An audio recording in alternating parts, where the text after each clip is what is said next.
Durante a reunião, mentalize seus entes queridos, seus amigos e todos os que necessitam das boas vibrações e da luz emanada das preces que almejam o equilíbrio, a libertação e a paz dos nossos irmãos desencarnados.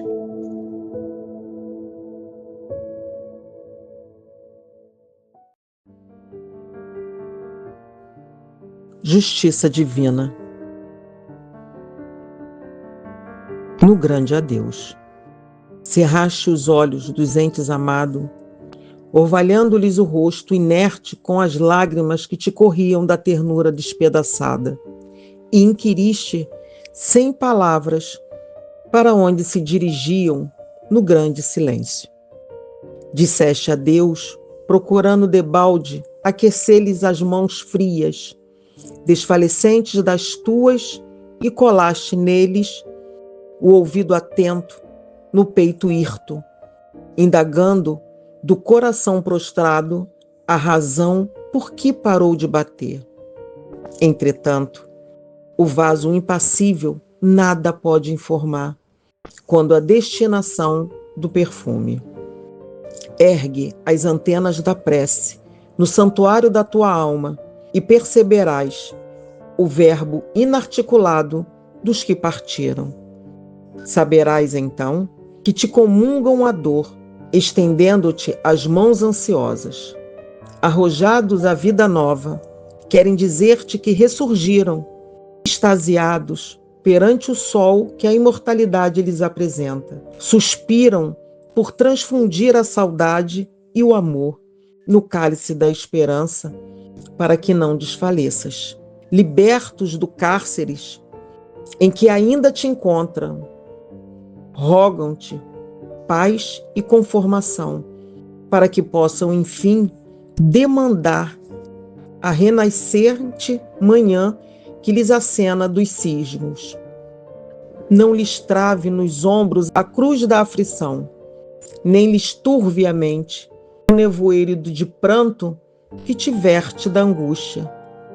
Honra-lhes a memória, abraçando os deveres que te legaram, e ajuda-os para que avance com a tua bênção, de modo a te prepararem lugar na pátria comum em que todos nós reuniremos um dia.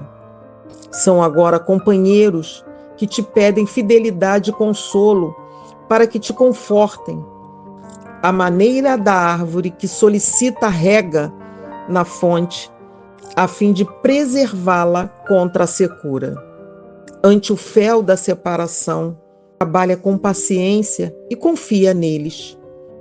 E quando a agonia da suposta distância te constrinja os refolhos do espírito, deixa que eles próprios te falem ao pensamento sobre a luz da oração. Graças a Deus. Uma boa noite a todos. Meu nome é José Alberto Brasil da Silva, tenho 61 anos, pele clara, olhos castanhos claros, cabelos grisalhos, sou calvo e uso os cabelos raspados. Estou utilizando óculos de graus no momento. Gostaríamos de fazer a nossa saudação, que o amor que o Divino Mestre Jesus veio nos ensinar, ele possa brotar dos nossos corações e no aprendizado do nosso dia a dia. Para a reunião da noite de hoje, nós vamos ao Evangelho segundo o Espiritismo, do seu capítulo 5, que traz o tema Bem-aventurados os aflitos. E nós temos aí para reflexão o item 3, que é a justiça das aflições. Então precisamos, para entender essa justiça das aflições, nós podemos entender aí qual é a nossa realidade aqui na atual encarnação. A doutrina espírita nos mostra claramente que temos uma escala espírita, que classifica os mundos em primitivos, expiações e provas, regeneração, mundos ditosos e mundo celeste ou divino. Isto está claramente em escala progressiva, tá? O nosso adiantamento moral hoje, ele só nos permite encarnar no mundo de expiações e provas. Então não é difícil a gente entender que nós estamos praticamente ali no início da caminhada e que temos muito a evoluir na nossa escala de progresso, de evolução espiritual. E aí não é difícil a gente fazer uma pequena análise para conhecer as características de nós espíritos que estamos encarnados aqui na Terra. Olha, a gente tem uma superioridade de inteligência, ou seja, a gente traz conhecimento de ciência, cultura, educação. Isso significa que nós não estamos vivendo em um mundo primitivo.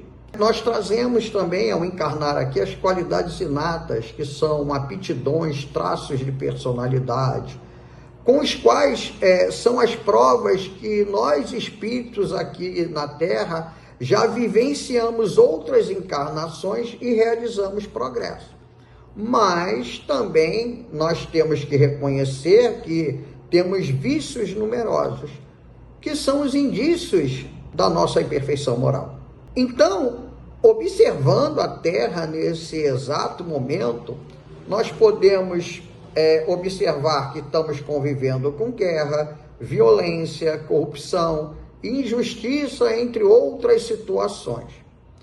E aí, quando a gente analisa o mundo que estamos vivendo, forçosamente a gente não foge de uma pergunta: seria a Terra a causa das misérias humanas? Essa resposta ela tem que ser muito bem pensada, porque ela tem que ser analisada do ponto de vista do nosso processo de evolução. Então, quando a gente analisa a Terra deste ponto de vista, chegamos à conclusão que ela não é a causa das misérias humanas. Nós precisamos entender o quê? Que encarnamos no planeta de provas e expiações, não como um castigo, mas para nos educarmos. Então é perfeitamente compreensível que nós iremos passar por estados de angústia, sofrimentos intensos, preocupações, tanto de ordem física como doenças, acidentes, ou moral, ciúme, desânimo, paixões. Estamos falando de quê?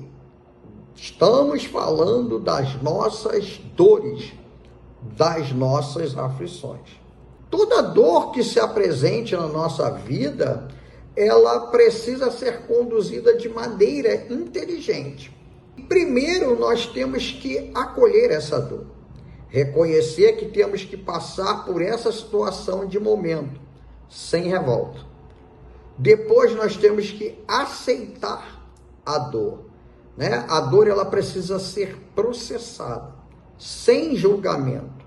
E aí a gente cabe aí fazer uma empatia a respeito pelo sentimento alheio, ou seja, me colocar, a minha dor tem a ver com o sentimento do meu semelhante, está interferindo diretamente no meu semelhante, ou é uma situação própria, inerente à minha encarnação. E por último, a gente tem que compreender as causas dessa dor, para podermos trabalhar o nosso processo de recuperação. E o primeiro passo aí é que a gente tem que ter humildade. Quando a gente tem humildade, a gente está passando por uma dor, a gente precisa de ajuda. E essa ajuda, ela chama-se Jesus. E se a gente voltar lá na época de Jesus, quando ele estava encarnado entre nós, ele nos prometeu a doutrina espírita, que vem como um caráter de um consolador prometido. Então, a doutrina espírita, ela nos acolhe, nos consola e ampara a todos nós que estamos passando por determinados sofrimentos, que são inerentes à nossa encarnação. E nós precisamos ter aqui um conceito. Deus te ama incondicionalmente. Se você está caminhando com Jesus, continue a perseverar. Se você se desviou do caminho, ele não vai te abandonar. Ele vai te amparar. Mas você precisa, através da sua inteligência, encontrar os meios para se redimir. Finalizando, portanto, essa introdução, nós vamos refletir agora sobre o tema Justiça das Aflições. Vamos ao tema justiça das aflições. Nos disse Jesus no Sermão da Montanha: bem-aventurados os que têm fome e sede de justiça, porque eles serão fartos. Nós espíritas já entendemos que as vicissitudes da nossa vida, elas derivam de uma causa. Pois que Deus é justo, justo há de ser essa causa. E podemos observar que há dois tipos de justiça no mundo em que vivemos. A primeira é a justiça humana. São leis, decretos, estatutos. Ela nos apresenta um modelo de convivência em sociedade. E segundo, temos a justiça natural, ou seja, a justiça de Deus. Quem admite Deus, a existência de Deus, ninguém pode conceber Deus sem o infinito das suas perfeições. Então, esses são os dois parâmetros a serem observados na nossa conduta do dia a dia e nossa reflexão dos estudos da noite de hoje. Vamos exemplificar para que a gente consiga colocar de maneira mais clara. Eu estou vivendo em um país que tem no seu código penal a pena de morte.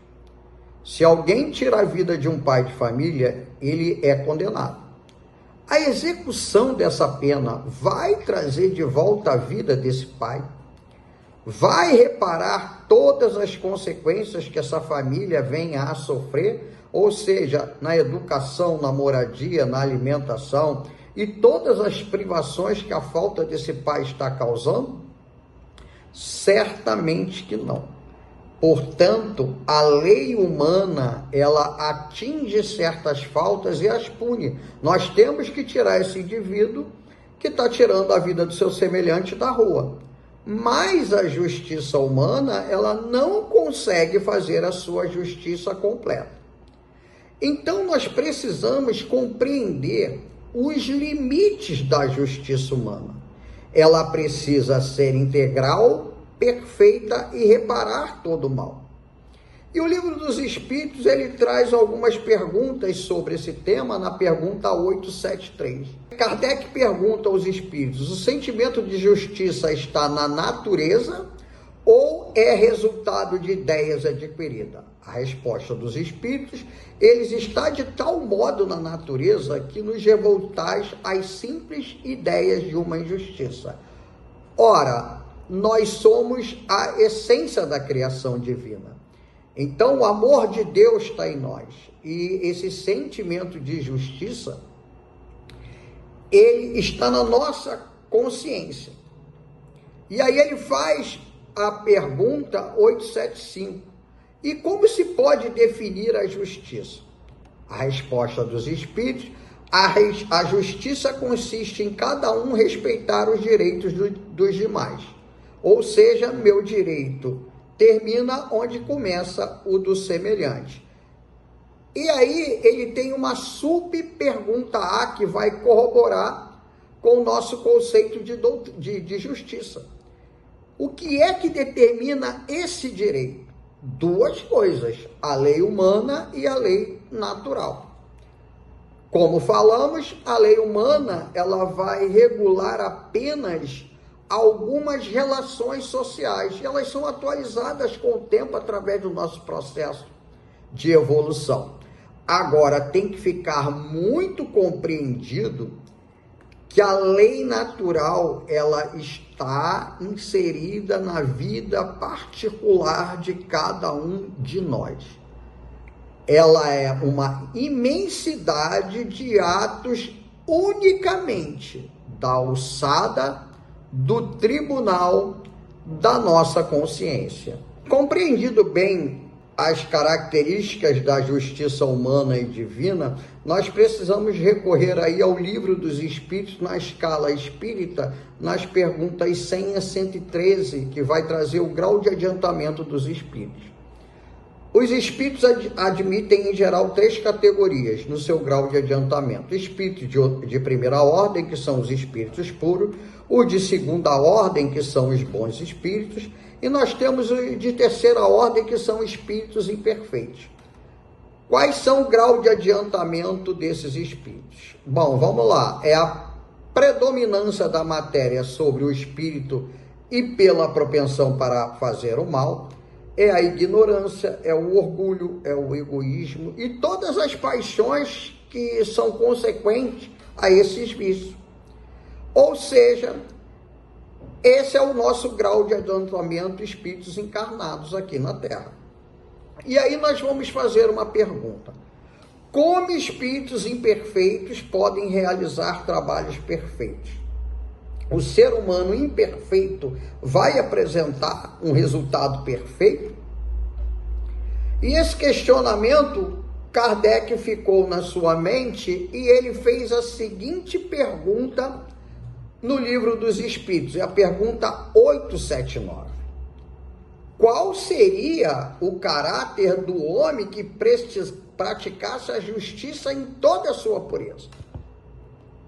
Kardec, muito sábio, fez essa pergunta aos espíritos e a resposta veio da seguinte maneira: a do verdadeiro justo, a exemplo de Jesus, porquanto pratica também o amor ao próximo e a caridade, sem os quais não há a verdadeira justiça. Ou seja, para que a gente seja justo nas nossas ações do dia a dia, a gente precisa lidar com o amor que Deus nos deu, o amor para com o nosso próximo e ser caridosos, principalmente a caridade para conosco, né? De saber reconhecer um erro, né? Reparar esse erro.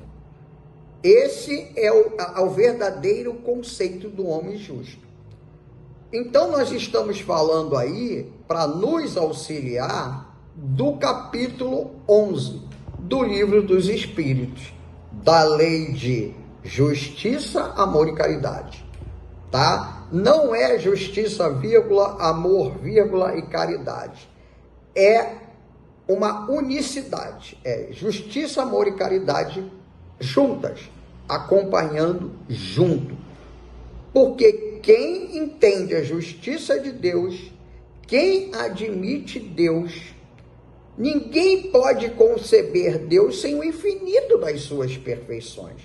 Então é uma justiça infinita, um amor infinito e uma caridade infinita.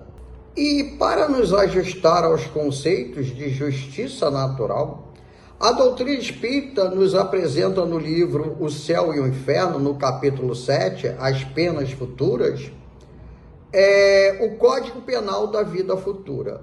Vamos fazer aí um breve resumo do que traz o código para a gente.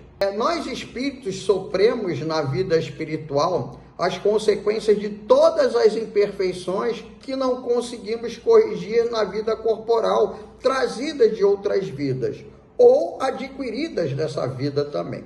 Então, o nosso estado de feliz ou infeliz, ele vai ser proporcional ao nosso grau de pureza ou impureza da nossa alma que conseguimos trabalhar durante cada encarnação e cada época que nós estamos na espiritualidade. E para quantificar isso, né, a gente entende dessa seguinte maneira: quem tem 10 imperfeições vai sofrer mais do que aquele que tem 3 ou 4 imperfeições. E à medida que você também vai eliminando essas imperfeições, você vai sofrendo menos. Então, é fato que o espírito sofre pelo mal que fez.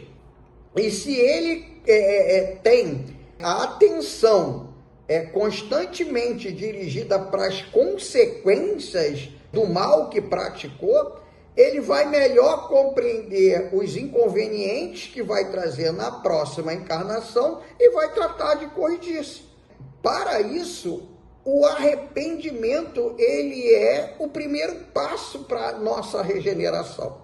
E não basta só o arrependimento, a gente precisa da reparação e da expiação.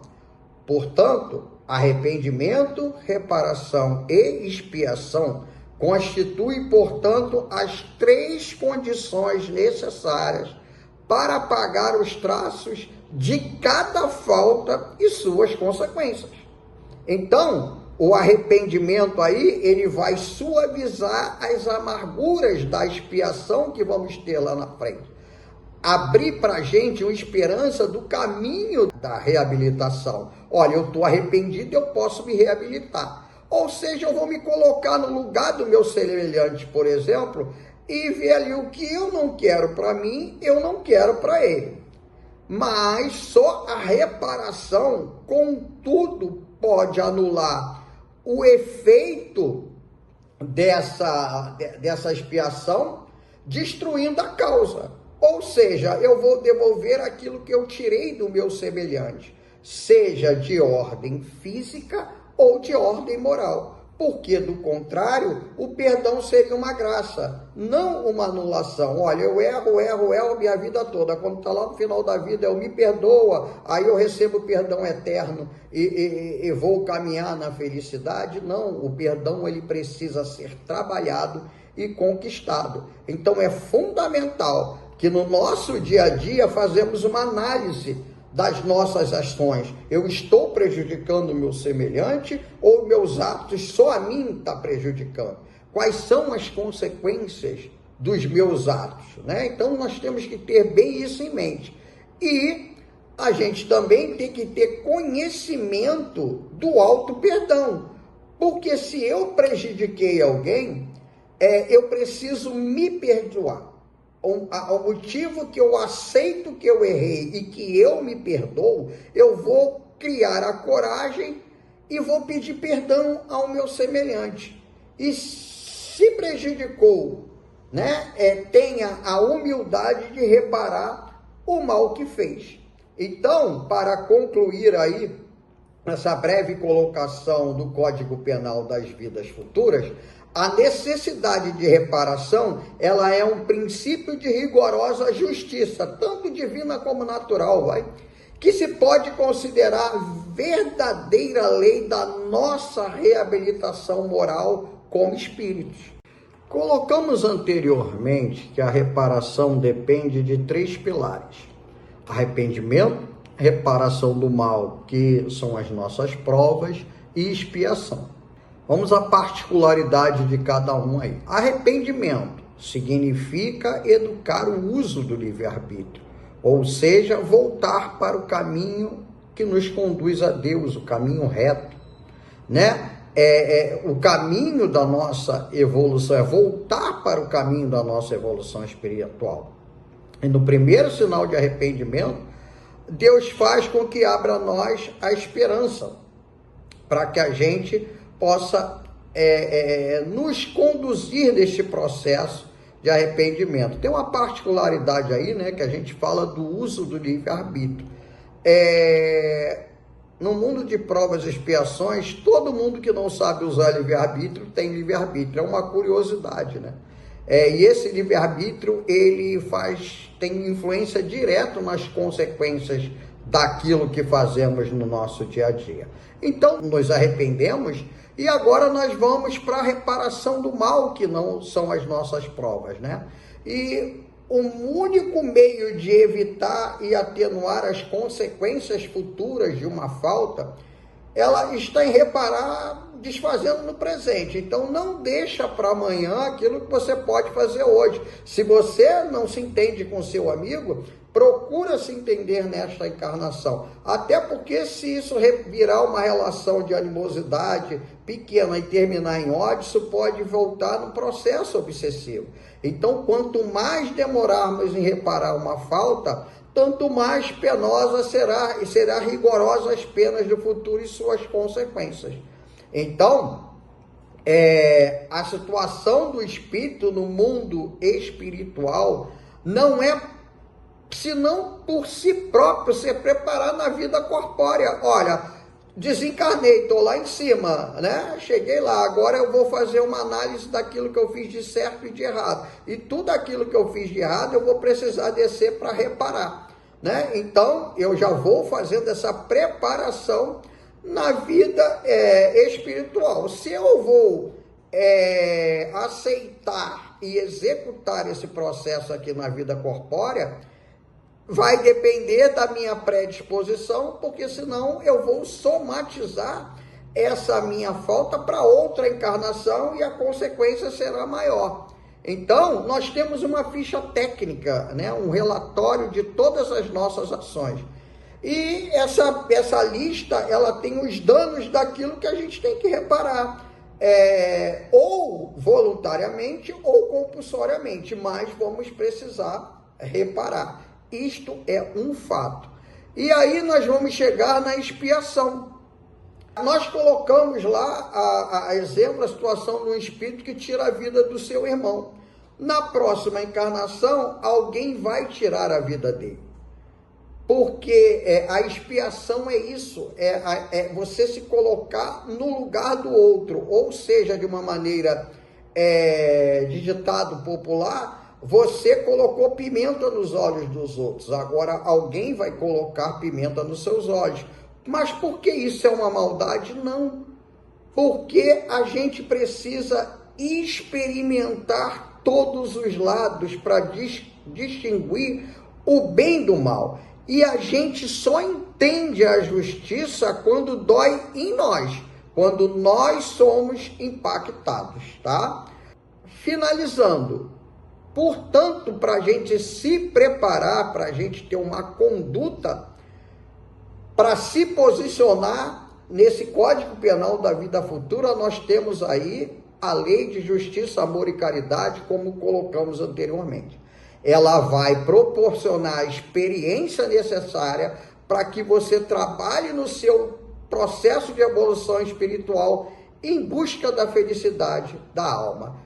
Que Deus nos ampare, que Deus nos ajude e que nós possamos ter boas reflexões com essa lição do Evangelho tão importante trazida na noite de hoje. Graças a Deus.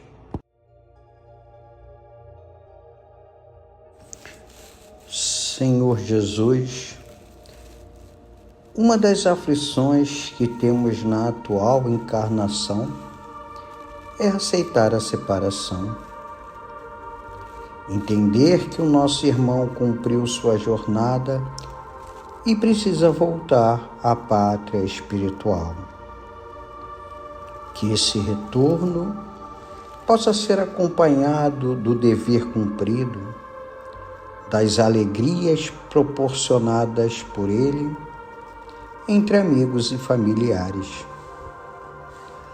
Obrigado pelos Espíritos por receberem e acolherem os nossos irmãos desencarnados. Que as nossas preces sejam bálsamo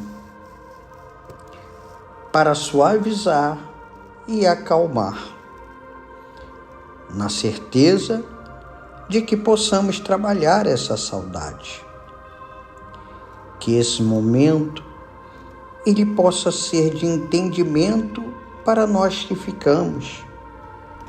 Precisamos continuar a nossa caminhada, seguir em paz as tarefas que Deus nos confiou e passar a certeza da esperança renovadora para o nosso irmão que nos separa nesse momento, que estamos com Deus e com Jesus na nossa caminhada.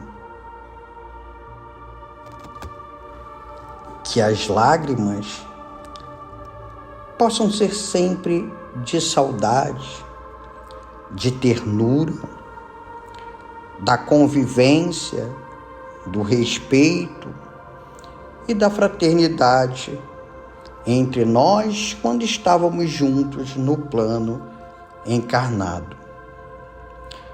Caminhe em paz, meu irmão, na certeza que um dia nos encontraremos na pátria espiritual, para darmos a continuidade ao amor que nos uniu e a afinidade dos laços que nos une hoje e sempre. Deus, obrigado por todo amparo, por todo o acolhimento que recebemos de Ti nesse momento difícil da nossa caminhada. Que essa humilde oração possa chegar a todos os nossos irmãos desencarnados, onde quer que eles estejam. Obrigado pelo Teu amor, pelo Teu carinho, pela Tua paz e pela Tua misericórdia. Que a nossa prece possa chegar nesse momento também a todos os nossos irmãos que estão em leitos de hospitais, aqueles nossos irmãos que padecem de fome, de sede, de frio, aos nossos irmãos suicidas, e que essa prece seja estendida a todos os nossos irmãos que não têm por quem peçam por eles. Que assim seja, graças a Deus.